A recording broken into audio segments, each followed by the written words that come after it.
এজন্য দয়ার নবী মায়ার নবী রাহমাতুল লিল আলামিন বলেন, উম্মত শুনো, মান সামাতা নাজা। যে মানুষ চুপ থাকে সে নাজাত পায়। আপনি যদি চুপ থাকতে পারেন আপনি নাজাত পাইবেন। চুপ থাকা যে কত বড় গুণ, কত বড় অভ্যাস, কত ভালো অভ্যাস। নবী সাল্লাল্লাহু আলাইহি ওয়াসাল্লাম হাদিসের মধ্যে বলেন, মাইয়াযমান লি মা বাইনা লিয়াইহি ওয়া মা বাইনা রিজলাইহি আতমান লাহুল জান্নাহ।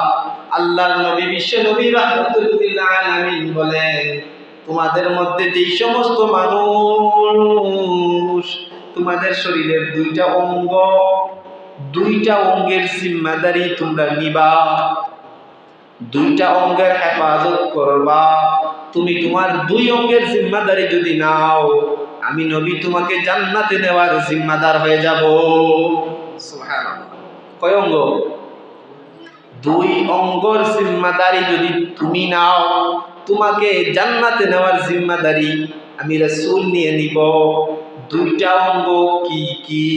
এক নাম্বার অঙ্গ মা বাইনা লিয়াইহি, দুই চোয়ালের মধ্যখানে যে জবান আছে, যে জিহ্বা আছে, জিহ্বা। নবী বলেন তোমার জিহ্বার জিম্মাদারি তুমি নাও। মানে কি? এই জিহ্বা দিয়ে, এই জবান দিয়ে মিথ্যা কথা বলিও না, এই জবান দিয়ে গীবত করিও না, এই জবান দিয়ে অন্যের সমালোচনা করিও না, পরনিন্দা করিও না, জবান দিয়ে খারাপ ভাষায় গালাগালি করো না, অনর্থক কথাবার্তা বলো না। দয়ার নবী মায়ার নবী রাহমাতুল লিল আলামিন বলেন, উম্মত যদি তুমি তোমার এই দুই চোয়ালের মধ্যখানের জিহ্বার জিম্মাদারি নাও, আমি নবী তোমাকে জান্নাতে নেওয়ার জিম্মাদার হয়ে গেলাম। আর দুই নম্বর জায়গা কোনটা?